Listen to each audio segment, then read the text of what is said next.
Hare Krishna. I'm so happy to be with all of you this morning, evening in United States. It's an honor and privilege to be connected back with devotees in the New Jersey. It's been almost 20 years when I used to live in Proaco Temple. You all refreshed my memory.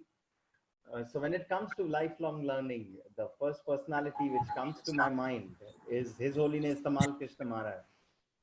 So years ago, I believe it was about 17, 18 years ago, he gave a lecture, His Holiness Tamal Krishna Maharaj at ISKCON Juhu, which is one of the most famous temples in the world of ISKCON. And one devotee asked him a question. Maharaj, you are 50 years old, and why have you taken admission at this age in Oxford? What you want to do? I believe you know everything. We have heard everything is in Srila Prabhupada's books. So what made you, take admission at the University of Oxford? And Maharaj gave an amazing answer. He said, I have been instrumental in building temples across the world. I think Houston, Texas is the temple which is there. Sri Radha Kalachandji has been was founded by him. He's the one who built it, and many other temples across the world in Kenya and many other countries, in Southeast Asia, China. I think Tamal Krishna Maharaj was instrumental in preaching in China also. So he said, I've done a lot of things for Prabhupada, by Prabhupada's mercy. But I felt one community we haven't reached out is the academia. And to reach out to them, if we don't know about them, how can we, reach out to them? So the best way is to, get into their circle. And I felt, taking admission in Oxford is something which would help me reach out to that community. And one interesting point he made when it comes to learning, he said, there's no age for learning. We should continuously think that there is so much to learn. The moment we think we know everything, we are the biggest fools. These are the words which kind of stuck to my mind since the time I heard. It's been about 17, 18 years. And all I can say, if we continuously learn in our lives on daily basis, try to enrich ourselves, we are better situated than others in the industry and even in our spiritual life. Another thing which comes to my mind is, Bhagavad Gita. We all know, we all regularly read Bhagavad Gita, and Bhagavad Gita was actually spoken at a place of Kurukshetra. And Kurukshetra was a battlefield. Now, if you analyze from a different perspective, it's Krishna teaching or giving lessons to Arjuna. So Arjuna was actually learning lessons. Where he was learning in the battlefield. So we all as individuals are better situated. We can say in one or the other way, we are also now in battlefield due to coronavirus, the widespread of coronavirus. Millions of people are losing their jobs. They're feeling uncertain. They have fear. The mouths are drying up. The way Arjuna posed those questions, my mouth is drying up, and so many other things. But he was in the mood of learning, even in the midst of, in the battlefield. So we see from so many, and even in Mahabharata, we see Bhishma is instructing, Bhishma Dev is instructing Yudhishthira Maharaj at the end of the battle. And again, battlefield, and what was his condition? He was on bed of arrows. So many arrows which Arjuna had shot. In spite of it, that condition, the learning process was on. And he gave so many wonderful lessons to Arjuna. Because His Holiness Tamal Krishna Maharaj, whose lecture I heard, it was way back in, I would say, it's 17, 18 years ago, when somebody asked him, one devotee asked Maharaj a question that, Maharaj, you're 50 years old, and at this age you're going to Oxford. I'm kind of confused, because this is the time you should do bhajan. This is the time you should be, focusing on, staying in Vrindavan or some other place, some other holy place. So answer which Maharaj gave was that, when it comes to learning, there's no age, because learning is a lifelong kind of a thing. And he said, we want to preach to people in the academia, and Oxford is the best place to get there, because that's kind of the hot seat when it comes to reaching out to academia. There are many professors who are well known from Oxford, still well known. And he said, the moment we think we know everything, that's the day we would, be kind of fooling ourselves. We'll be the biggest fools, because there is so much to learn. There is so much to learn. And there's learning at every step. In fact, Even if we read the Sikshastakam prayers, there's a verse, Sanadapi Sunichena Tarori Vasai Snuna. So if we go deeper into it, so we can even learn from a blade of grass, right? We want to be more humbler than a blade of grass and more tolerant than a tree. So there's a learning from tree, there's a learning from grass. And so many other examples. If we, analyze the Bhagavad Gita was spoken in Kurukshetra, and Kurukshetra is the place where the biggest war in the history of mankind has taken place. And Arjuna is asking questions to Krishna. Arjuna is saying, I want to give up, I want to run away, I don't want to kill my own kins, my family. And that's where Krishna is instructing him. And he's in the mode of learning in the midst of the armies. And if we see again, if we go back to Mahabharata, we see Bhishma Dev instructing Maharaj Yudhishthira. And he was instructing in what kind of situation he was. I mean, I don't think any teacher would be comfortable teaching a student when he is, being shot with so many arrows, and he's on bed of arrows. And in that kind of situation, he's giving lessons to Yudhishthira Maharaj. To get freedom from anger, one should learn to forgive. To peace. For spiritual culture, one should learn to conquer sleep. For tolerance, one should conquer desire. By practice of yoga, one can conquer hunger. So many wonderful instructions he gives before departing from this world. So if we see in Krishna consciousness movement, if we read the lives of the great souls in our movement or in the epics, and we'll realize that, it's most of the time we'll see that kind of, there's more focus on learning at all times, continuously. Yudhishthira Maharaj was an emperor at that point of time, because he had already won the war. Still learning was on. He was not in that mode, oh, I'm an emperor, I know everything, I've already done Rajasuya Yagya. But he was not in that mode. So in Krishna consciousness, as Ramchandra Prabhu said earlier, that Srila Prabhupada, till his last breath, if you see, is instructing devotees when he's about to depart from the world. And devotees were making notes. That the learning process was on until the last minute. Yamuna Mataji is another perfect example which comes to my mind. She was one personality who was like, whatever she did, she was an expert in everything. From cooking, if it was cooking, this is for, everyone who is, kind of who's into cooking. If you see Yamuna Mataji, she came up with so many amazing recipes. In fact, she came up with a book, Lord Krishna's Cuisine, which won the best book award across the world. I think one of the renowned companies actually awarded her book, Lord Krishna's Cuisine. And Govinda Purusham, I believe everybody knows. We all, whichever temple we visit, the morning Darshan Aarti begins with Govinda Purusham. Again, that's Yamuna Mataji's singing. Whether it was singing, whether it was cooking, she was an amazing. Calligraphy, she was amazing. You name it, and she was the best.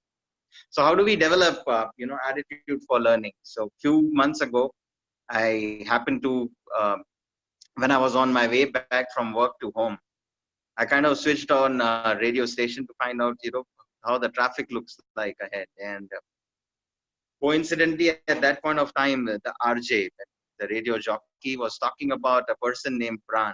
I'm not sure how many of you know the gentleman named, I won't say, I don't know gentleman, but he was the villain who used to, this person used to play a role of a villain when I was growing up as a child in most of the movies. And the current generation might not know him, but people who, before Krishna consciousness, I'm not sure how many of you watched movies, but I could relate to what the RJ was saying. So one of the points which RJ made caught my attention. She said, in those days, Pran, being a villain, was making 75,000 rupees for a movie, and Amitabh Bachchan, who is well known even till date, a legend, was making, Pran was making 5 lakhs and Amitabh Bachchan was making 75,000. And I was curious to know, because nowhere in the history you find in Bollywood, Hollywood, a lead actor makes, 5 times less than a villain. Usually the lead actor or the hero, they call it, right? The hero makes the maximum money, gets the maximum traction, maximum number of advertisements. And out of curiosity, I said, I want to know, I want to learn why he was, commanding a premium, being a villain. When I went deeper into his life, I realized, he worked on the model of 3 Ps. And the first P was people.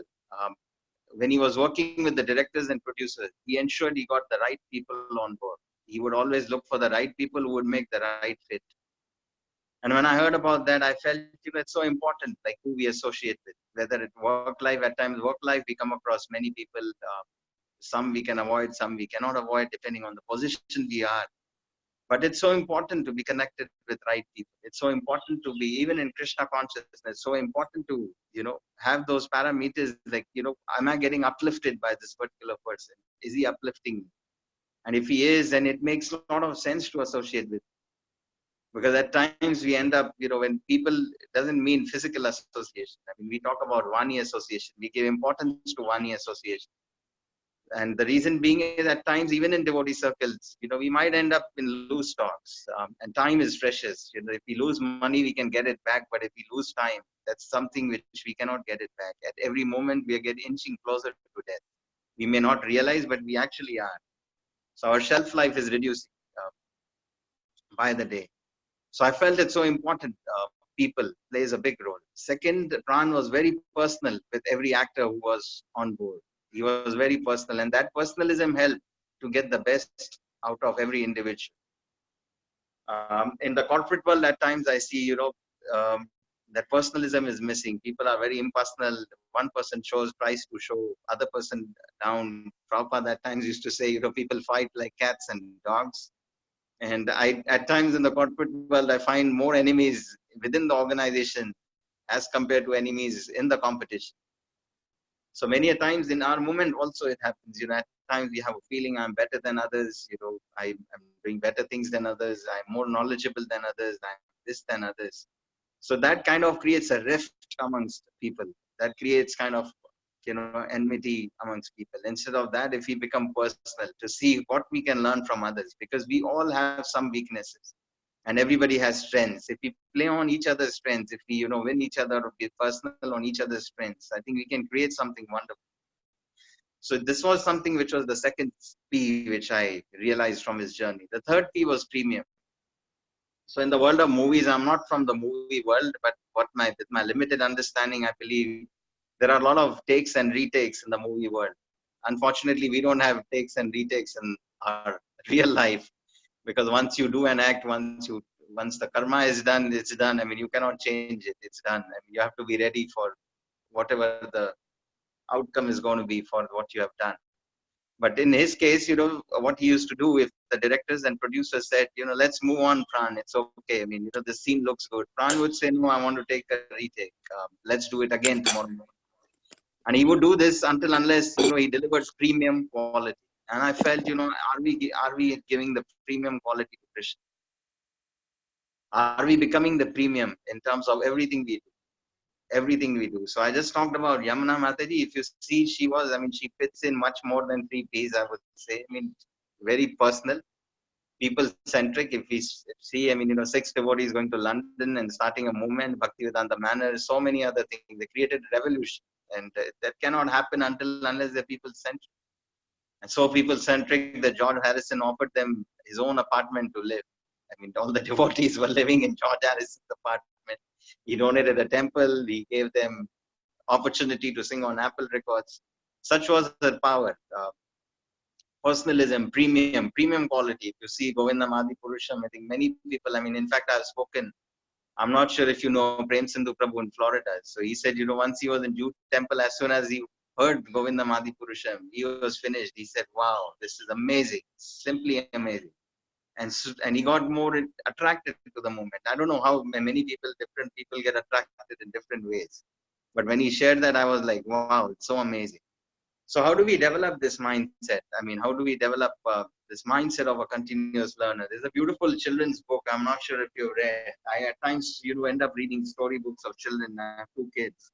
This is a book, 24 Lessons to be Learned. And it's a beautiful book in which, you will see different lessons, what we can learn from Mother Earth, forbearance, what we can learn from air, what we can learn from space, what we can learn from water, transparency, and so many other beautiful qualities. There are 24 different lessons from 24 different, from deer to animals to earth to nature. So I felt there is a guru at every step from whom we can learn. Bad experiences also teach us. So every experience in life, do we write it down? Do we make note of it? What's the lesson we have learned? From that experience, because that's something which will help us continuously evolve. And Krishna consciousness, I think the whole aim is to continuously evolve. I don't know. I mean, I believe everybody, wants to go back to Godhead, but are we continuously evolving in our lives? Are we continuously learning? Are we continuously diving deeper? So one of the things I read was honeybee. I mean, that's a beautiful thing. Like how honeybee actually she sees good. I mean, she constantly works with the intent of giving and not with the intent of fruits of their efforts. And it continuously goes from flower to flower to extract the essence. And I felt the mindset of an explorer, like to be a continuous learner, we have to be an explorer rather than thinking that, being satisfied with what we had. And in fact, in Mahabharata, if we go again, Arjuna, when he was learning lessons from Dronacharya, when the kids were playing, Arjuna, at one point of time, Dronacharya was teaching his son uh, about the Chakravyu. And when he was talking about Chakravyu, most of the kids were busy playing, but Arjuna left the play field and he came to his guru. He says, I also want to be with you. He said, you don't enjoy playing. He said, when guru is teaching, that's not the time to play. And his guru says, looks like you won't leave anything. You want to learn every possible thing from. So that was a mindset. He wanted to explore everything. He wanted to continuously learn. And at times I see parents in today's age, they pressurize. When it comes to learning, there is a lot of misconception. We feel, learning is about grades. Learning is about, academia. That's not true. Learning is not about, academia is one aspect. I mean, Ramchandra Prabhu talked about that, I graduated from New Jersey Institute of Technology, but I would like to tell you one thing. I graduated with a gold medallion. I graduated with a GPA of 4.0 on 4.0 scale. And I felt, that I've achieved something big. And when I was working in US, 911 is something which I experienced very closely because I was there at that time. I had a good job, high paying job, good grades, good degree. Everything was on my side. And I felt, I have arrived in life. But I would like to share that one thing that, with 911 happening, things went out of control. And that's the first time in my life I felt I'm not the controller. Although I had read in scriptures, although I had heard so many devotees of talking about that Krishna is the controller. We read in his Upanishad, right? Krishna is the Om Purnamada Purnamida. So how we read about so many things in his Upanishad. And in spite of that, I felt, that's first time I kind of felt humbled. I felt this degree, which has come with a good GPA, summa cum laude, and so many things, so many awards, is of no use. It's of no use. In fact, I realized that point of time, it's the skills which play a big role. It's the attitude of continuous learning. It took me some time, actually. It wasn't at that time. A few years later, I understood that. So, and Prabhupada talks about Kala Desha Patra. So, as per time, place, circumstance, you have to continuously evolve. You have to change as per time, place, and circumstance. So one of the things, I do a lot of sessions for Tata Group, which is one of the biggest groups in India. And one of the things which I learned from their founder was, when their founder, Jamshedji Tata, who was a well-known name, was studying in Elphinstone College. His professor told him, Sir Jamshedji Tata, the academic knowledge which you are getting is very limited.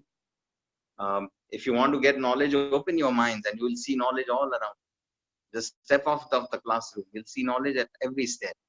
And I feel if children in Krishna consciousness are, trained in that way, where they are taught to see knowledge at every step, so they learn from their experience. Academia is one thing. Academia will give them material success. But for holistic development, for, living a life, they will make a good living with academia. But for living a life, it's important that they become continuous learners and evolve continuously in their life. They might not earn the best of the income, big fat salary, but they would be happy and they would be stable at all times. That's something which I learned. Now, how to retain what we learn? Because in today's age, attention span is one of the biggest problems, especially social media. We are bombarded with information. Wherever we see, whichever handle we have, I believe everybody has more than one handle, whether it's WhatsApp, Facebook, Instagram, LinkedIn. I believe many people are active. I've rarely come across anyone who says that, I'm not on social media. And although it offers a lot of benefit, yes, we are using, the digital platform to converse with each other. But the biggest problem of social media is we are bombarded with information every second, even while chanting Hare Krishna, Krishna Krishna, Hare Hare. Then all of a sudden, mind, goes to some message on WhatsApp or Facebook. And for those few moments, we are away from our chanting. Again, we try to bring it back. Again, after a few minutes, there's a beep, took, or some message beep, unless you have kept it on silent. So again, you feel, let me look at this message. Hopefully, maybe it's urgent. Maybe it's somebody, maybe it's my boss who has sent this message. Maybe it's my relative in India who has sent this message. And again, we get, digressed from our whatever spiritual activity or anything else we are doing. So in this case, this kind of situation, there's a beautiful verse in Srimad Bhagavatam. Like for especially, I feel that it can help in getting better in what we are doing. It can help. And there's also an English saying, you make a living by what you get, you make a life by what you give. This beautiful verse is in 10th canto. It's Etadvad Janma Safalyam Dehi Nam Yadeich Prane Ratir Diya Vacha Shreya Acharanam Sada. And it talks about the parameter of success in life. Like if you want to be successful, we must serve others, either with our life, either with our wealth, either with our intelligence, or with our words. So I feel whatever we learn, to adapt or embrace that or to live by what we have learned, it's not easy. It's not easy. In ISKCON, in Hindi we say, Ek kan se suna, dusre kan se iskan uskan. We listen from one ear, at times we let it go from another ear. And this verse is such a beautiful verse. So how we can give? Like many people ask me, like, you were saying in current conditions, we are not stable, we are affected, we are in fear, we are feeling uncertain, we are feeling it's end of the world, we are feeling we are going to hit the wall. In this kind of situation, you expect us to serve. This doesn't make sense at all. We can serve in so many ways. As Praner Arther Diya Vacha. If we cannot serve with wealth, we can serve with our life. Some people are losing their jobs. Sitting idle, empty mind is devil's workshop. We might get suffocated with unrealistic thoughts. If we have nothing to do in our profession, because some professions are designed in such a way that that thing is very monotonous and it's more of the same thing, same thing is being done every day. So in that kind of situation, go and serve in the temple so that your mind is engaged. So life is one way one can engage. Another is, intelligence, how we can intelligently serve. If we have an occupation, Krishna has been blessed. Krishna has blessed us with so many skills. Like Yamuna Mataji used calligraphy as a skill. So in Krishna consciousness, she used cooking as a skill. She used singing as a skill. So there's so many different ways we can serve. Lastly, words. We can serve through our words. Social media is the best platform, and we can reach out to people. Whatever we learn, we should share. In fact, there's a study by National School of, I believe, Bethlehem, and in which they have actually showcased, they have a pyramid. I will share with you after this session. I'll send it across to Ramchandra Prabhu. So in this pyramid, one of the things which caught my attention was we retain the most if we, share the message with 10 other people. The same thing. Not, copy and pasting the message, actually speaking it out. So if you have a relative, you can talk to that relative. Today I learned something new. Would you be interested in knowing? And at times you might feel, how would he take me? I'm not a preacher. I don't know how to preach. How would that person, kind of accept me? We feel shy. We feel awkward. So in that kind of situation, you can always package it. Narad Muni is the best example. In Srimad Bhagavatam, when he preaches to Prachini Parishad, he packages it so well. He doesn't make him feel that, the story is your story, which I'm telling you. He's not so too direct with it. But he packages, giving the example, an allegorical story of King Puranjan. He said there used to be a King Puranjan. He used to live like his life like this and this and this. And in the end, that King Prachini Parishad realizes that this is my story. King Puranjan is probably, someone who was going through a situation which is exactly like me, and I want to learn how to get out of that situation. He becomes more inquisitive, more curious. And in current times, this is the time where people are looking for optimism. People are looking for hope. People are looking for direction. People are looking for, someone who could hear them out, someone who could give them an helping hand. And if we reach out to more people, if we get into conversation, even the world of commerce, they're talking about conversational commerce, right? Commerce over conversation. So if we reach out to people in the meaningful way, and I feel, in the current times, irrespective of what relations we have, I think they will remember us for lifetime. The entire lifetime, they will never forget us, because these are trying times, and anyone who reaches out at current times I think he would have a very strong bond with me. And I strongly feel when we give, we receive much more. So years ago, when I was in New Jersey, I would share my personal story. And it was December 1998 when I landed in Newark. And it was, I still remember, it was 17 December. That's the date when I left. The first thing I did, I went to the campus, New Jersey Institute of Tech campus in Newark, after landing in New Jersey. And when I went to the campus, I went and met the dean. I had landed in US with limited cash, and because I came from a background where my family was financially struggling. So only what I could afford was to pay for my tuition only for my first semester, and I didn't have any money or any cash to take care of my expenses from second term onwards. And in fact, I didn't even have money to take care of my living expenses. So when I met the dean, he said, you have 6 months and you have you have to pay $6,000. Otherwise, you have to go back. I don't know how much value $6,000 have in the current times, but in 1990s, $6,000 was like climbing Mount Everest. It was a lot of cash. It wasn't easy. It's not something as a student you can accumulate within few months, within 3 to 4 months. It wasn't that easy. So what I did from next day onwards, I started knocking doors in New York City, some of the busiest places in New York City, because I heard New York is the place where you get odd jobs. You can work on cash. I don't know with Trump coming in if that's still is the norm, but in those days, many people worked on cash. So I was knocking doors one after another, and 33rd Street, 6th Avenue was the place where a lot of Indian establishments were there. Broadway was another place where there were many Indian establishments. I'm not sure whether they still exist. So one after another, I was actually knocking doors, and I was getting rejected because people said, it's end of Christmas, it's end of season, so there's nothing much we can do for you. We are sorry. Because end of Christmas means no business in America. So one after another, I was not giving hope because that's the only option I had. And I said, I'll keep trying. Maybe, I come across people. But what I did, I changed my pitch. I said, I'm looking for a job, odd job. If I don't get that, do you know anyone who can help me get funding? Because I'm a student and the reason I need funds is to pay for my education.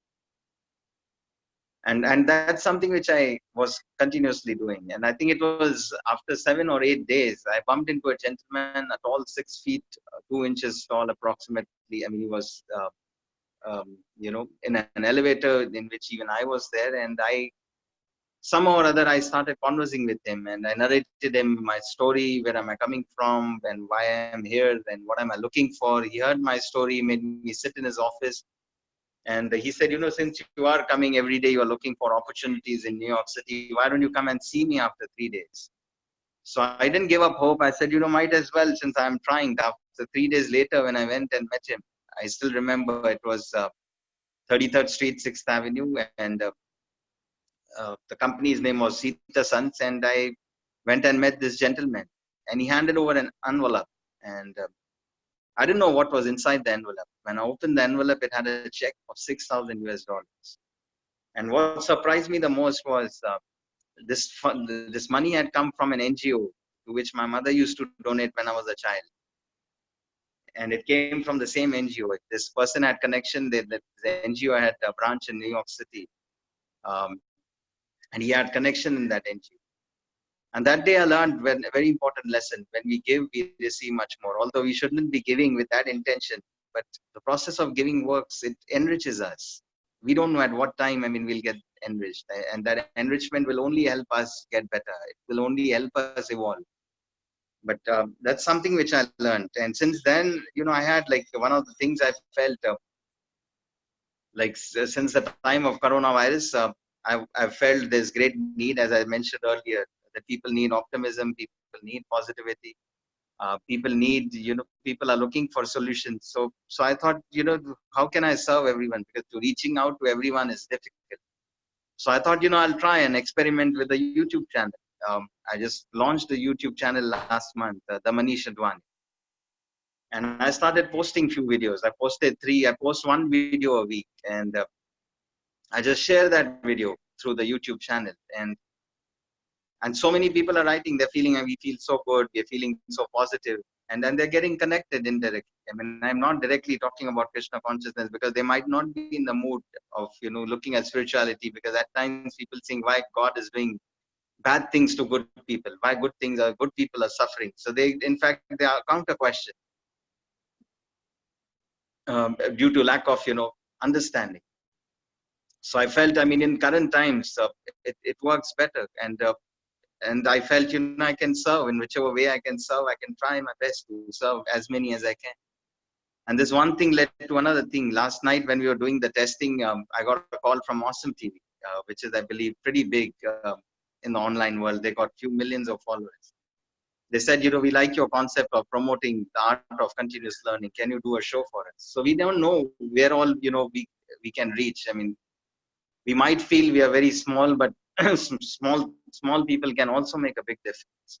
And the best example is, we might not have the purity at the level of Prabhupada, but if we simply try, if we simply pray, if we simply, make an attempt, the many doors will open. Srila Prabhupada came to US, 70 rupees, which he couldn't even exchange. And look at what he created out of nothing. A full-fledged movement. I believe every corner in the world has a temple or a center. That's far and wide. Krishna consciousness has spread, and the seed was planted by Prabhupada. Not only seed, but full-fledged establishment was, the movement was established by.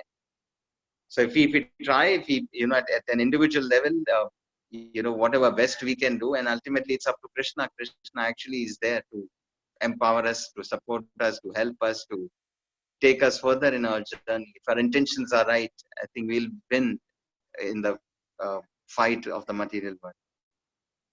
Coming back to ISRO, ISRO is one of the places which is pretty close to my heart, because not because they are doing fascinating things. I thought I'll end up with a few examples of ISRO.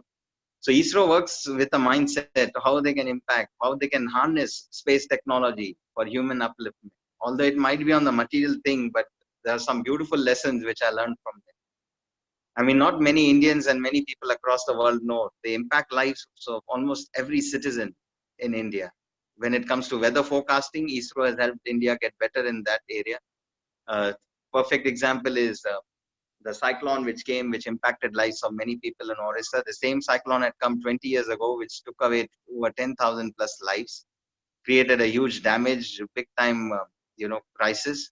The similar cyclone came 2 years ago, but because ISRO had those satellites deployed, they were able to track minute by minute movement of the cyclone, and they were able to save many lives. When it comes to railways, ISRO plays a big role in railways. Many people talk about, there is a theft which have been going on in railways, goods train. Many people steal goods from goods trains. Then this is something which has been going on for 70 years. So ISRO has built a technology using which they track these 700 plus trains on real-time basis, and they have got hold of many vultures who are in the business of stealing.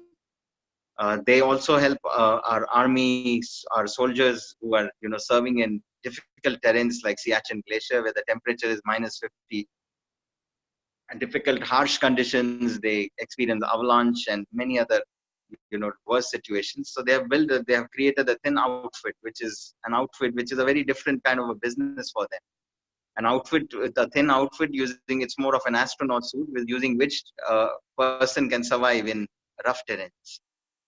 So what I'm trying to bring out from their mindset, when I was interacting with the leaders of ISRO, I felt, I'm there to give them something. But when I was there, I realized there is so much that I am learning from them. And one thing which I realized was they continuously work with what else mindset, what else I can do for others, what else I can do to uplift lives of others, what else I can do to make others feel better. And I felt if this mindset, if we bring in Krishna consciousness, what else I can do to serve Krishna? What else I can do to serve devotees? What else can I do to serve others? What else I can do to, make things better? I think in this kind of mindset, if we continuously work, what else, if we think, I think life will, we will continuously evolve in our life. And we will be in the journey of learning. We'll be working as a lifelong learner. We'll continuously evolve and enrich others also in that due course of time. Thank you so much. It's been an honor and privilege to be with all of you this morning. It's your evening, and if you have any questions or comments, we would be happy to take it. If you would like to share anything, it would be a privilege to learn some few lessons from you. Thank you very much, Prabhu. Thank you so much. At this point, if anyone has a question, feel free to raise your hand or just unmute and ask, or type your question in a chat box. It was a wonderful opportunity to interact with Prabhu. Anyone?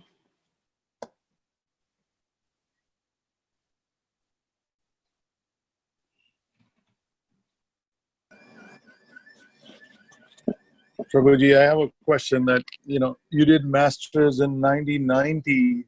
That was a golden time, but what makes you leave the US?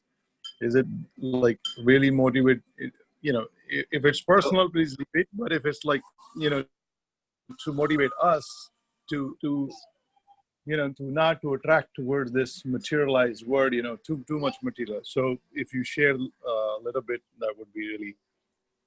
So it was Y2K, I mean, before I left India for US, like a teenager, I mean, I was new in Krishna consciousness in mid 1990s. I was a student when I got into Krishna consciousness. And before I got into Krishna consciousness, that one dream was there. I think my generation grew up. I mean, if you ask everyone, what you want to be, I want to be in the US. They didn't talk about what I want to do, but I want to be in the US.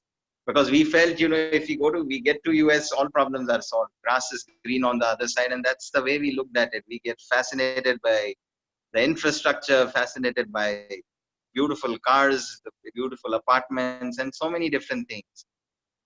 So when I experienced, 911, I was an insurance company, Kemper Insurance in Chicago.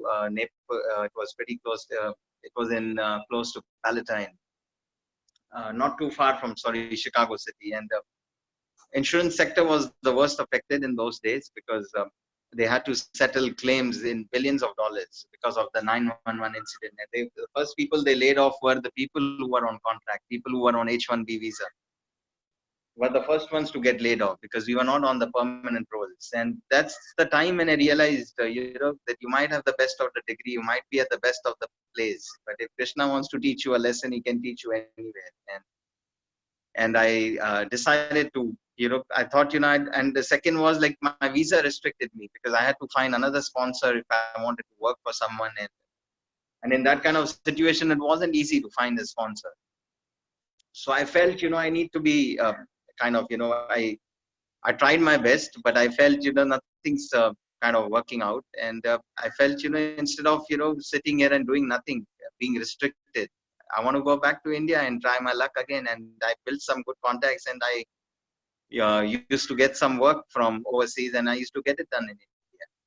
But again, I had the virus of living in the West. Well, I won't say virus because, I won't say, I'm not condemning in any ways, because wherever we are not situated in Krishna consciousness. It doesn't make a difference. It doesn't make sense if we are even in India, but not in doing the right thing. So before leaving US, I filed for Canadian immigration. And when I was in India, all of a sudden I get a letter, your Canadian immigration is approved. So when I was in Canada, and for a few years I lived in Canada, I worked for Microsoft, Jaguar Land Rover. And actually what, kind of gave me realization was, there was a time in 2007, it was in August, it was July, August, around July, August, I was actually going on bicycle from my work to home, because in summer it was very pleasant in Toronto. So one day while I was on my way back home, there was construction going on in one building, and one construction worker's helmet fell on my back. And I fell down, I was unconscious for some time. Fortunately, I had a backpack in my back. Otherwise, I would have probably got badly hurt. And that moment, after that experience, I realized, what if this would have hit me on my head, this helmet, I would have been finished. And that's the time I thought, I'll consult senior devotees. And first thing I did, the first opportunity I got to meet His Holiness Radhanath Maharaj, I tried and, grasp that opportunity. And I met Maharaj, I had a conversation with him. One of the things Maharaj said, I said, Maharaj, this world is so uncertain. And, I could have been dead by now, because I just missed big accident by just few inches. And I feel like going back to India, but I'm worried, what will I do in India? How will I be able to, again, settle in India, because I'm so much used to and so much attached and conditioned to the Western way of living and Western way of life, Western way of working, especially because in India, work hours are not fixed. We at times end up working 12, 13 hours as compared to the West. I don't know how the current situation is in the West. So Maharaj said one thing which actually stuck. He said, when I was in your country, India, I had an American passport. I did not speak your language. I didn't know Hindi. And he laughed, the way he usually laughs. And he said, I didn't even have any money. And then he said, I wasn't even a devotee at that point of time when I was in India. And he says, in that situation, if Krishna can take care of me, why do you think he will not take care of you? He said, it's all about faith. The problem is we think that we believe in ourselves. We feel that, I'm the doer, I'm the controller, and we want to be the masters of our life. And that's the reason we experience the disasters in our life. And he said, just leave it up to Krishna. You do your best, leave it up to Krishna. Don't be attached to results. And in a nutshell, he said, he gave me that, don't be bound by it. And we were few months away from citizenship. Many people kind of discouraged us. They said, you are biggest fools that you are taking this decision. And we moved back. It's been over 12 years. And all I can say, I haven't experienced, one of my boss said, you will rot in India. It's been 12 years. I'm yet to rot in India. But that's, and it's pretty much going on pretty well. And I would say, that was the turning point out. I won't say turning point. Everybody has their own turning points. We could be better situated in the Western world also. It depends on individual to individual. And so by no means I'm saying that everyone should move to India. But whatever works well for you, I feel you should do it. Thank you, brother. Thank you, brother. Hare Krishna. Any other question?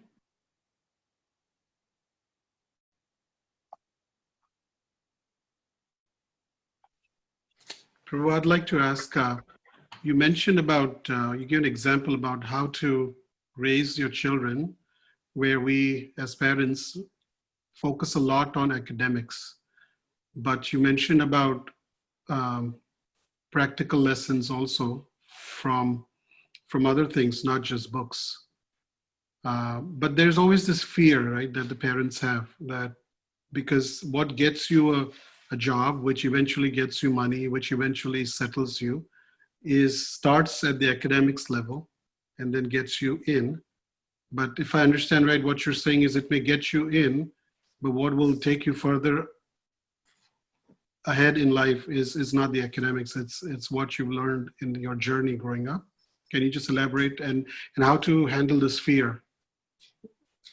So it's important to look at life from learning from a holistic perspective, because holistic in the sense now they in the corporate world people expect. If eventually I believe everybody wants to evolve as a leader in the corporate world, and in the corporate world if one has to evolve as a leader, one cannot evolve as a leader by only having the academic grades.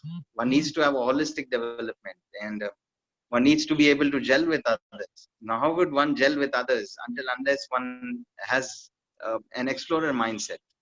And if you have to get into conversation, now today, if I have to get into a conversation with a person in the world from Bollywood, if there's a colleague of mine who's into Bollywood, I think if I give him the story of Pran, what I learned from Pran, I think he will be more comfortable with me. He'll be more opened up with me. He would be more kind of aligned with me in several things. So I'll be able to speak his language.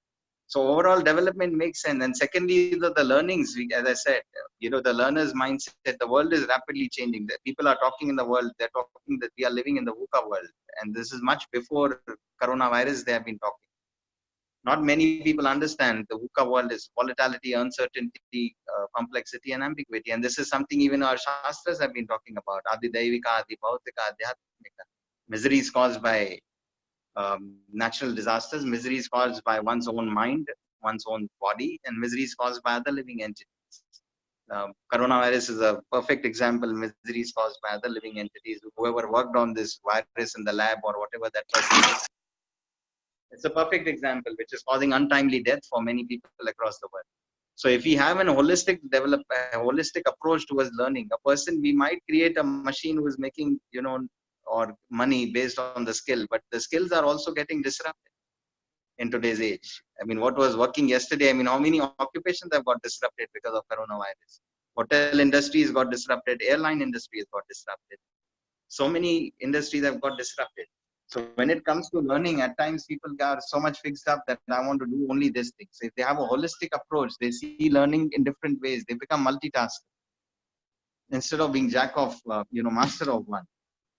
And with that kind of multitasking, and today there is demand for multitasking. In fact, if you go and read the top 10 skills of the future, which is being listed by World Economic Forum, and in fact, they came up with this list few years ago, top 10 skills of 2020.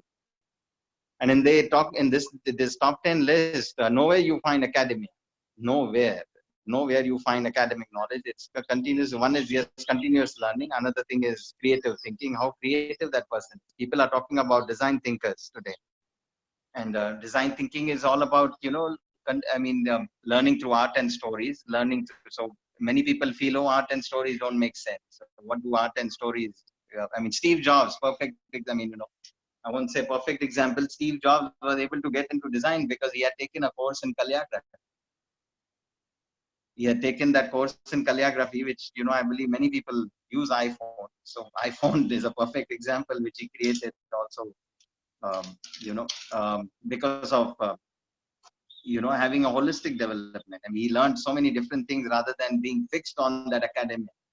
So calligraphy is a very different thing. Not many people encourage their children. Not many parents encourage their children to get into art and stories. Not many, they feel this is for the kids. But if you go to design thinking, today world is looking for problem solvers. So how a person would be problem solver unless you, kind of change the pattern, the way he's being trained.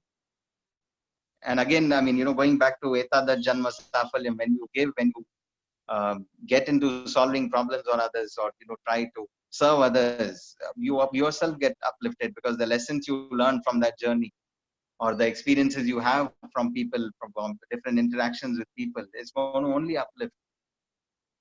So being academia is good. To some extent, like, okay, to get a degree or to get grades, I don't think I'm beyond a point after a person has 2-3 years experience. Nobody asks you, what grade you got in so and so, subject, what grade did you got, what was your GPA. They talk about skills. They talk about holistic development. What are the failures you have faced in life? How have you overcome those failures? What are the things which you have done differently in life? What are the challenges you have faced? How you have evolved? What you have innovated? How creative you have been in problem solving? These are the questions they ask. In my 20 plus years of career, I haven't been asked a question. I haven't been even asked the question that you have a PhD or master's. I just have a graduate degree, and I'm still, still pretty much doing well and pretty much in business. And I had an opportunity because, in those days, they straight away moved me from bachelor's because I graduated with a good GPA. My professor said, I want you to do PhD. And I was in PhD program for a few months. Then I realized this is not something which I want to do or I'm passionate about. So I dropped out. So this would be my 2 cents advice on, focusing on overall development. Thank you, Prabhu. Hare Krishna, Prabhu. Can you hear me? Prabhu, can you hear me? Yes, Prabhu. Yeah, I just wanted to check because I'm on the computer audio. Prabhu, thanks for class. One question I have is during the class you mentioned that we should try to be humble, and you also mentioned some life events which you were humbled by, right? If that is not my nature, being humble or being compassionate, how do I expect me to be humble? even though I know, I've seen so many examples, so many,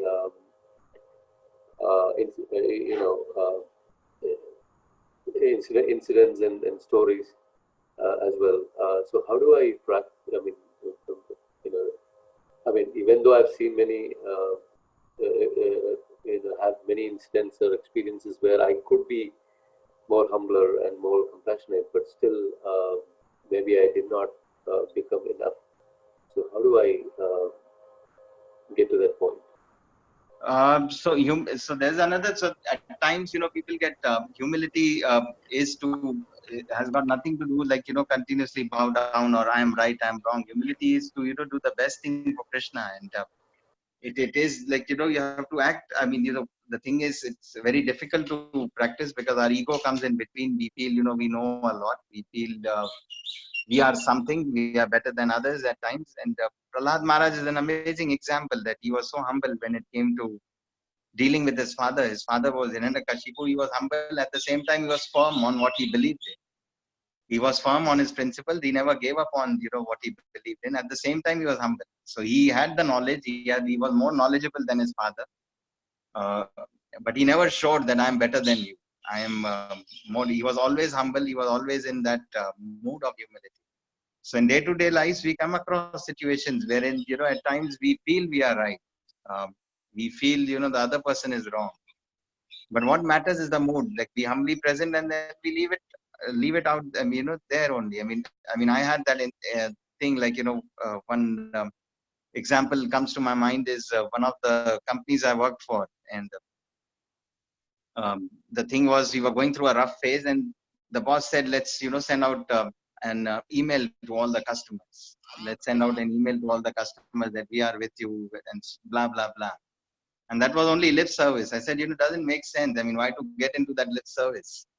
But he didn't listen to me. So I humbly said, if something goes wrong, don't blame me for this, because although it's part of my KPI or my KR, but this should be something which you should be responsible for. Because if something goes wrong, I don't want to take responsibility. And things did backfire. He still said, go ahead with this, but it backfired. But I humbly took it. I didn't go and tell him, look, you were wrong. You should have listened to me. You should have not done it this way. So I humbly took it, and I said, you could have done it better. Now let's see how I can help you in solving the problem, rather than saying, let him now do hell with him and let him suffer for his bad karma. So as human beings, we all make mistakes. As human beings, we all have tendency to make mistakes. That's why it says, right? Like we commit mistakes.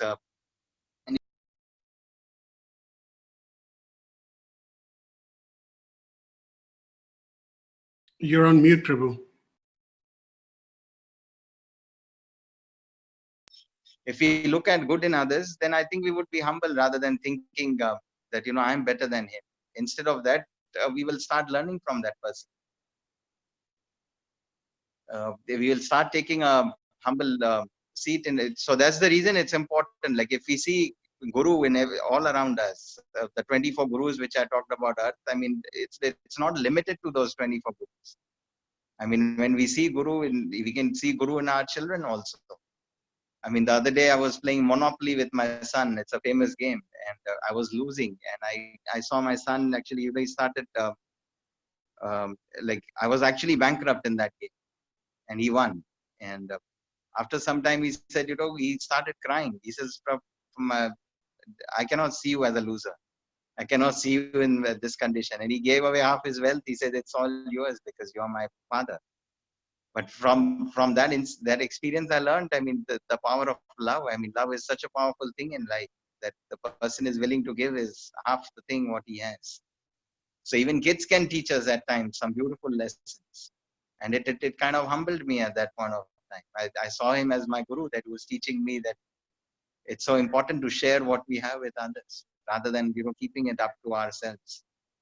So I think if we change our mindset, it's all about mindset. And if we switch the gears of our mindset, it's a lot easier to put this in practice on daily basis.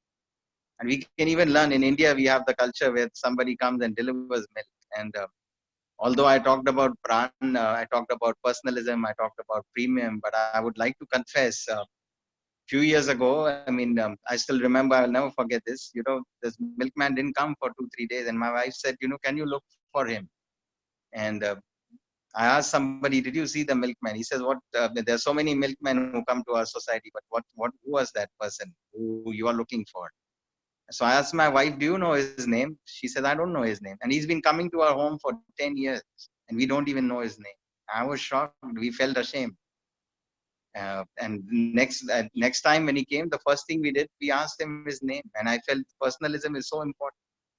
So when it comes to learning, I mean, our personal experiences, do we reflect on those experiences? At times we don't reflect.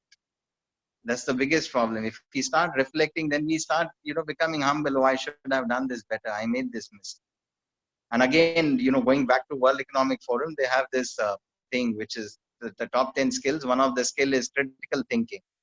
Many a times in our lives, we are more critical about others around us as compared to being critical about our own selves. We don't criticize our own selves. I've rarely come across anyone who criticizes himself.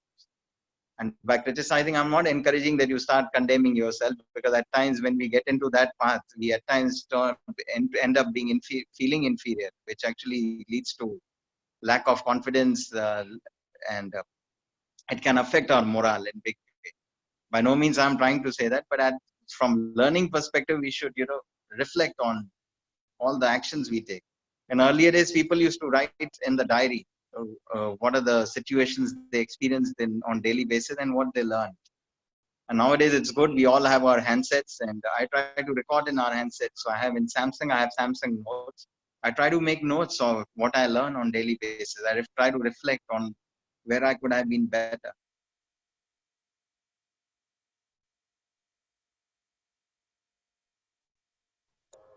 Thank you, Prabhu. I have one question, which is many times, several times this question has come up, that yes, I want to learn. It is important I learn, but then as the day goes by, I'm exhausted, I'm tired, I'm frustrated, I'm depressed, or I have other priorities, and I just want to relax. And I want to, for my own entertainment, I want to watch something. I want to watch a movie, or I want to watch sports or something. So I want to learn. In the morning, I feel like I want to learn, but as the day gets busy and passes and I come to the night, I just want to do what I like to do, what my senses are wanting me to do.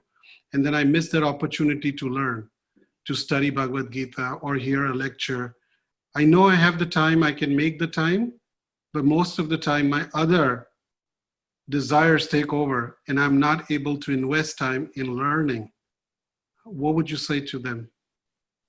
Oh, thank you so much for asking these questions. Two things which I try to keep in my mind always. One is the question which in Mahabharata, when we see, when Pandavas were in exile for 13 years, Yudhishthira Maharaj and all the 5 brothers, they come across, they were thirsty and they wanted to drink water from one lake. And Yaksha actually asked them questions one after another. The 4 brothers actually kind of die for momentarily. I mean, death, I would say. They're not, are still there, but they haven't completely left. Yudhishthira Maharaj answers questions of Yaksha, and one of the questions which he asks, what is the most astonishing thing you find in this world? And he says, people see others dying and they feel I'll never die. So this one thing I try to keep in my mind. And another thing which I keep is the example of Ghatotkach. When I was a child, I used to, I think in those days, they used to relay this B.R. Chopra's Mahabharata on television. And every individual, every household, every person used to be stuck on the television, whether it was a senior citizen or a kid or middle-aged people. Everybody was hooked on to the television. And one of the scenes which is still fresh in my mind is the passing away of Ghatotkach, who was the son of Bhim. So Ghatotkach was being hit by an arrow. So Ghatotkach was in a fight with Duryodhan, and Duryodhan gets agitated and he tells Karna, you have to kill him. So Karna says, if I have to kill him, I'll have to use the weapon which I have kept for Arjuna. But Duryodhan says, now, what's the use of keeping that astra which you have kept for Arjuna? Use it now. because if you don't use it, if you don't kill Bhima's son, one person will finish the war. I mean, they will be victorious. So you are my friend or you're my enemy. I order you to use it. And Karna was so obliged. He was under obligation of Duryodhana that he uses that weapon. But what happens when he uses that Shakti Astra is Ghatotkach is in tremendous amount of pain. Tremendous amount of pain, and he's about to die. He knows he's about to die. In that situation, Bhim is telling Ghatotkach that, apna akar badao putra, increase your size and fall on the enemy's side. Increase your size as much as you can, because he had that mystic power to increase his size. So Ghatotkach, slowly, gradually increases his size at that particular moment, and he falls on the enemy's side. So that example I try to keep, like, if a person who's about to die can increase his size. So while living, why cannot increase my size in whichever way I can? Why I cannot, engage in such a way that I increase my size by offering best service, by doing the right thing in my life. And at times I feel, we die before dying the actual death. And if you're wasting time, if you're being lethargic, we are actually dying before, even dying the actual death. So there are several. I'm not sure what motivates you, but if something is and something which inspires you, I always, say try to keep note of that. Try to keep note of that and go back and revisit that again and again, so that you are continuously charged up. You're continuously reminded.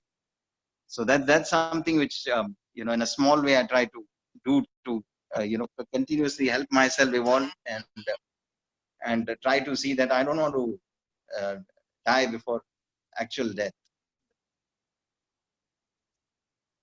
And I want to make the most out of the time I've been gifted in life.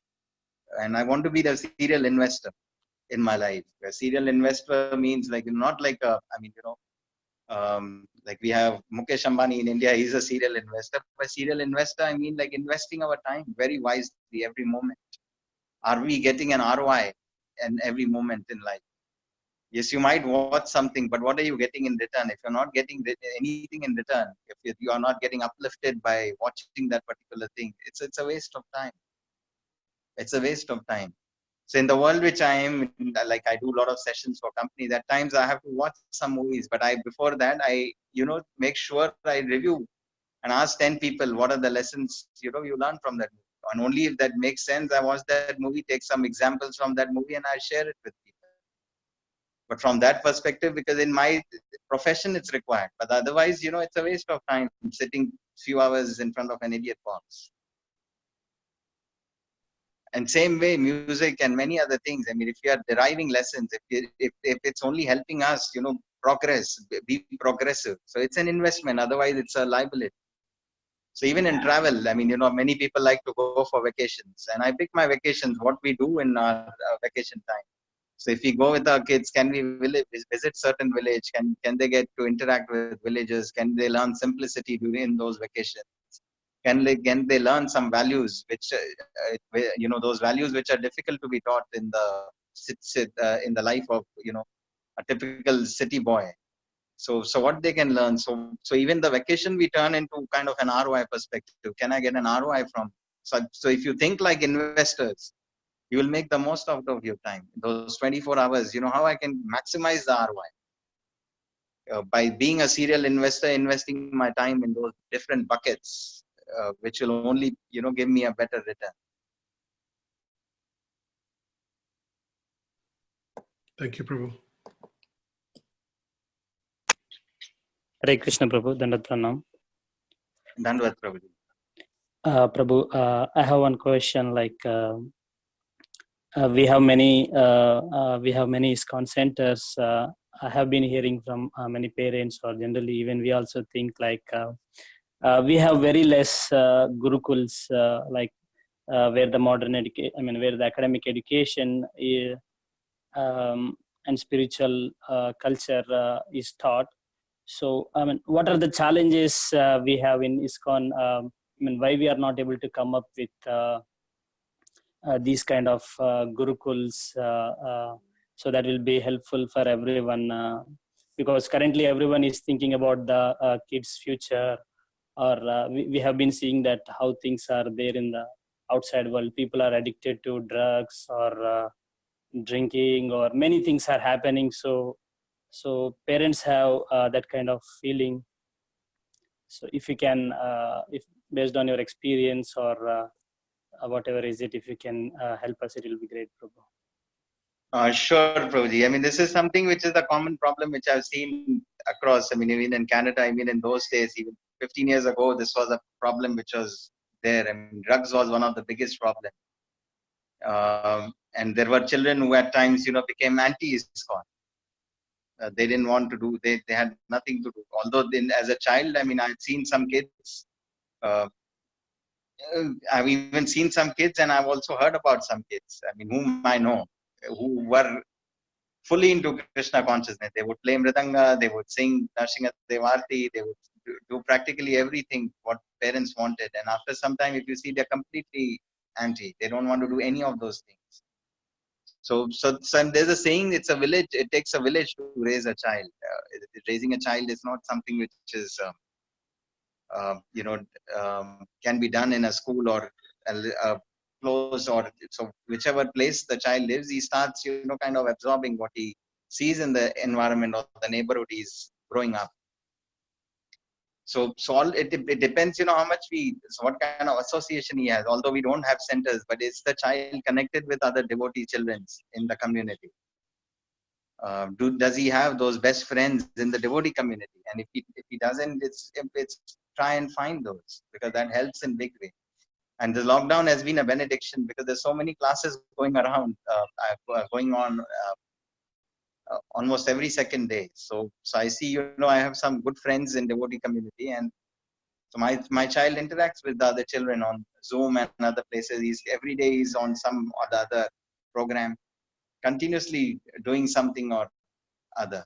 But the best example what can one can set is, parents need to focus. Parents need to, I would say, invest or show the direction to the child. Show the direction. So at times I share wrong examples, and the stories are the best way. We know Panchatantra. Kings were created, kings were developed using Panchatantra stories. And stories are the best way you can shape children. So one thing I did for my kids is, when my son was growing up, I gifted him 400 books of Amar Chitra Katha. 400 different books. I mean, I felt if he has this huge collection of books, and these are all inspirational books. Amar Chitra Katha is an amazing, I mean, I grew up reading some of those books, although I couldn't afford the entire collection. But at times, even I find inspiration in those books, and I, read out stories to them. There are stories on arrogance, there are stories on good association, there are stories on so many stories, so many. It's filled with amazing stories. So that continues then, because there's a saying, variety is the spice of life. And, at times life becomes monotonous. I mean, yes, we have scriptures, we have Ramayana, Mahabharata. At times, if they continuously hear, at times they feel they want something different. So why not bring those same lessons in a different way? Kind of, package it in a different way. The way I shared the example of Narad Muni as being an expert in, repackaging the same message of Prachani Maharishis. So we can tell them the same, make those stories relevant. Because many a times, even my son, at times, I mean, this was possible in those days. I don't think this works now. I mean, they question. The kids have tendency to question. And at times we feel, we don't have any answers to their questions. Because they question it in such a way that in those days, there were no billboards. In those days, there weren't movies. In those days, there was no digital. This wasn't there. So, as per time, place, circumstance, we need to change. And it becomes difficult for them to adapt the lessons, the golden lessons, the best lessons which we have in our scriptures. But if we repackage it, if we are more creative, I think we can try our best to give them the best possible thing. At the same time, keep the doors open for them, that I am always there for you. So even if they make mistake, we must, express what we have within us, that, this is something which I don't appreciate, I don't like. And rather than, in India, though people beat nowadays they don't do, because you get into, in quotes, something like child abuse or so. But they condemn the children. They get mad at them. But if instead of getting mad at them, trying to find out why he did that, why, I mean, as children, they like to explore different things. So what made him do that? And again, bringing that investor mindset, cultivating the children with the serial investor mindset. What is an ROI are you getting from whatever you are doing? Once that retuning of the mind happens, then constantly reiterating that will actually kind of retune the mind. Not doing it like, once and forgetting about it. Like at the airports, earlier in India, they used to play this message, do not touch an unattended baggage. And it would go on and on and on and on in the loop. And until date, I remember those exact words, do not touch an unattended baggage. So if you continuously reiterate that you need to be a serial investor, invest every moment wisely. And that's the reason we see, some of the businessmen, Ajay Piramal, his son, he's a devotee, Ajay Piramal. His son, if you see, he might not be active in the moment, but he's not in wrong company. He's a responsible businessman. And he had like all the possible luxuries. He could afford anything which is, which he desired. But they have raised him in such a way, the grandparents, they created such an environment that kids have some attachment for Krishna. Although they might not be full-fledged devotees, but they have that some connection with Krishna. And I'm sure only time at times, the situations kind of unfold in our life, then we realize the futility of this material world, and then we realize the only shelter we know, where to go. And it's only matter of time. And when that time would be, and then kids would, know how to bounce back and, take shelter and, again evolve in life.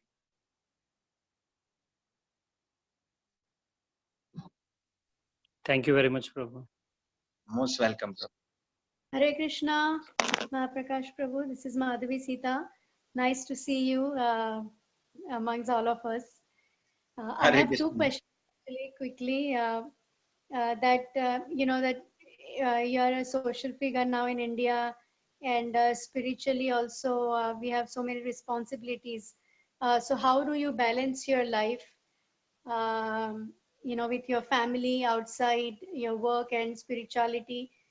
That is one question. And if you could give us some tips on how to maintain our focus and not allow external elements to distract us. So if you could shed some light on that. Yeah, the first question, the thing is the balance. Even I'm struggling with that because of the work environment, especially the work from home has put us on the back foot. Like everybody is feeling so insecure, and instead of working 8-9 hours, we end up working 12-13 hours in life. And I think the lockdown has been kind of a shock down period for me. Last 2 months, it's been pretty crazy. But going, I think, if we it takes a lot of sorry, the second question I didn't understand. If you can repeat that. No, I asked that how to maintain our focus in whatever we are doing, because there are so many external elements distract us, and we try to start whatever we are doing with a lot of focus, but then eventually it happens that we lose our focus. So how to maintain it all the way through? Yes, so for focus, I gave an example of Pran. So we need continuous inspiration. They say, right, 1% inspiration and 99% perspiration. So if you are continuously seeking inspiration, so there is something called Wall of Fame. Many a times they have pictures of people who have been the heroes or war heroes or other kinds of heroes. In marketing world also, they have top 100 Wall of Fame. In India, they give away awards and all. So what if we can create that kind of wall of inspirers? Like, who are the people who inspire us? Who are the people who can continuously help us evolve? Because we are in in the world which is a social world. It's only people who can inspire us, and that inspiration can come from anyone. So Tamal Krishna Maharaj, since he had that mindset that he can learn from anyone, he can get inspired from anyone. He saw people, he saw inspiration all around. So if we get that inspiration, then I think we'll be able to be focused. We'll be able to be willing to move in the direction of that 99% perspiration.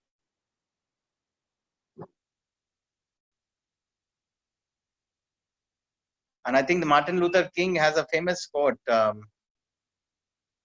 trying to recollect. It's a famous quote which he has. If you don't have a goal, then there's nothing meaningful you can live for. And that's, I mean, these are some of quotes are another good way of getting inspired. Many people share those quotes. And when we get those quotes, we are inspired for a few minutes and then we forward it and then we leave it up till there. Instead of, ensuring that quote remains with us continuously. That's why forwarding message is good, but instead of forwarding that message, have conversation and talking to those people about those quotes. That helps in a better way. And it continuously reminds us that, I need to put this in practice.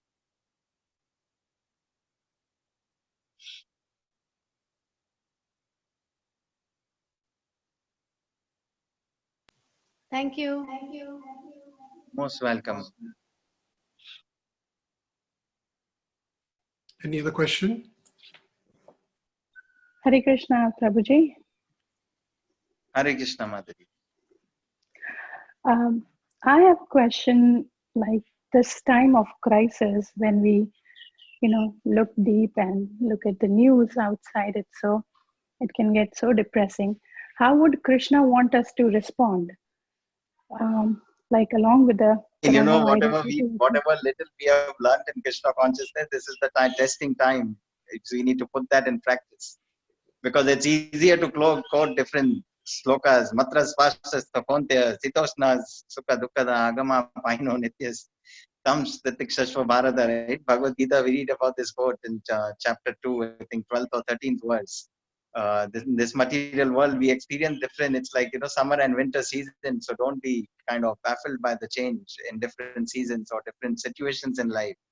So I feel this is a good time instead of, getting swayed by the news. It's important to look towards positivity, look towards how you can uplift lives, look towards how you can be part of solution.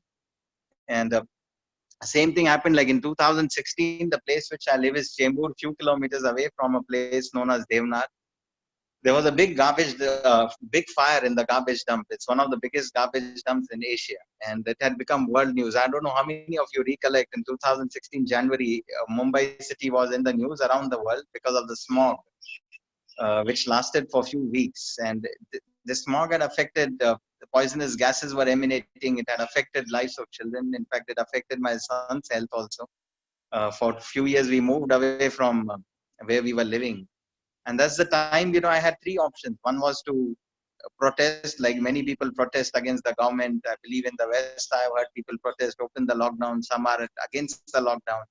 Second option is to be quiet, do nothing about it. Third option is to be the change you want to see. And if you want, the one of the change which they're talking about is like, you have to change. You have to practice social distancing. You have to ensure there's good amount of, hygiene which is maintained. Good amount of cleanliness which is ensured. So from our side, we can do our duty. We can do whatever best we can, whatever is in our control. But at the same time, there are things which are not in our control. Like things, it can come, it can happen to anyone every time. People might lose their jobs. But so instead of focusing on things which are not in our control, it's important to focus on things which are in our control. To be positive in this situation, it's in our control. In current situation, I'm at a stage, I work for an elevator company, and you all know real estate was in crisis in India, and it's actually getting worse, and things are going to be worse in this sector in the coming years. And honestly speaking, right now I'm on the verge of losing my job. Most probably I will lose it. But am I affected? Yes, I was affected for a few hours. I would say not few hours, probably a day or two. For a day, I was affected by this. Human emotions came out. Why is this happening to me? But then I realized that I have so many other things to do in life.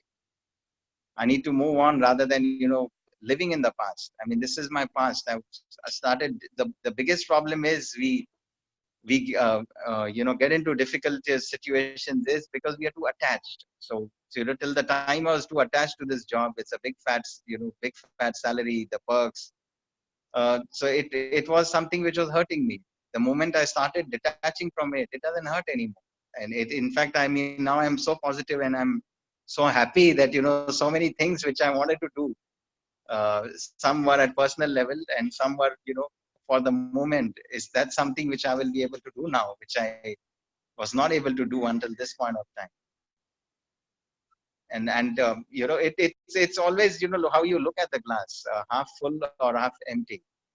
It all depends. So it's, as I said earlier, we have to switch the gears of our mindset, and if you are able to do that, I think we can evolve in any possible situation in life.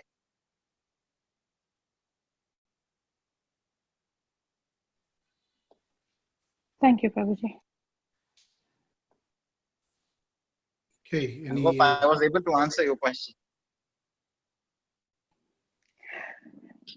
Yes, yes, Prabhuji.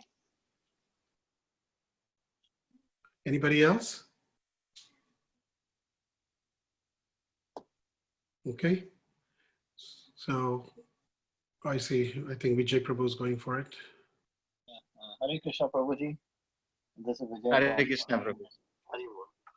So, Prabhuji, I just wanted to ask you this. You've been called in ISRO and the Tata companies, and they have so much of exposure to wealth, intelligence, and so much of opportunity. So, when they're calling, so what are they really looking for more forward when they like to hear about? Is it about God more, or balancing spiritual life and material life? So, what's been your experience till date when they call you for as a speaker or a motivation talker? And so, do you mention God in these conversations? Is that something, or you need to maintain a balance while talking? So I talk about, several, in India, it's a lot easier to bring out, examples of Mahabharata and Ramayana as compared to the Western world. But it depends from place to place. If I did, when I did sessions for Citibank and MasterCard, that's the place where I didn't bring out these examples. So what I try to do, at times I become a facilitator. I try to bring things out of them. And it becomes a lot easier. But more what people ask is, there are a lot of, as I said earlier, there are more enemies inside than outside. Even in our day-to-day lives, there are more enemies within us, as compared to outside. If our mind is not in control, there's an enemy within us, which is, bringing us down. So in corporate world, the whole biggest problem which I see is, even in current times, everybody is trying to show I'm better than others. And everybody is trying to show I'm doing more work than others. Most of them, I won't say everybody.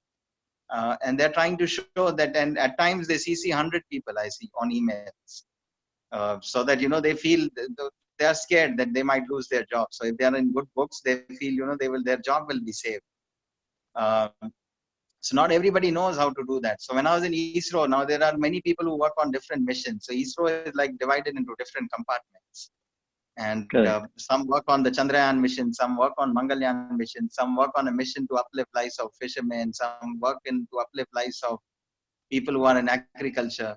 But now the thing is, the only department which gets, or the mission which gets maximum traction is which is in the news. But others, what happens is, within the organization, there are other people who start feeling inferior at times.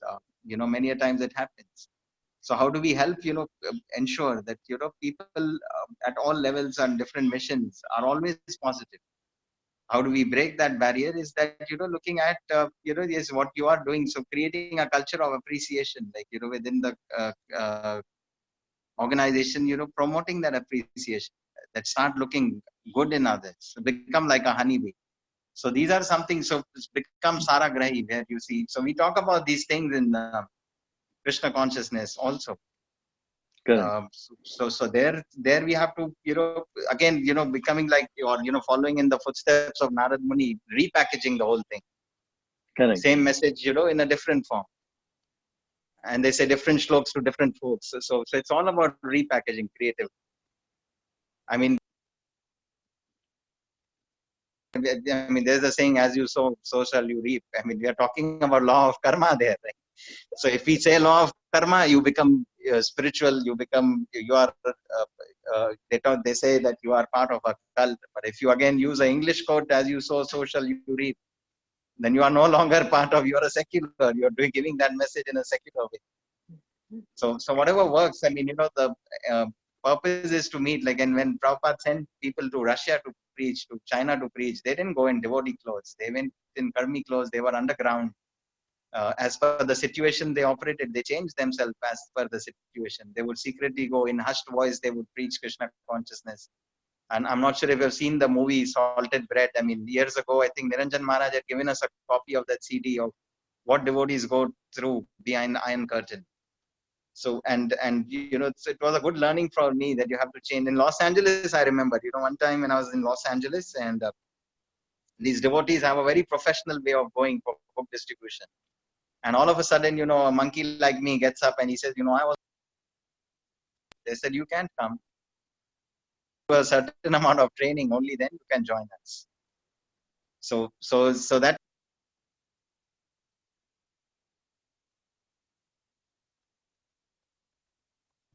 You're on mute We again. lost you, Prabhu. Sorry, you're on mute, Prabhu.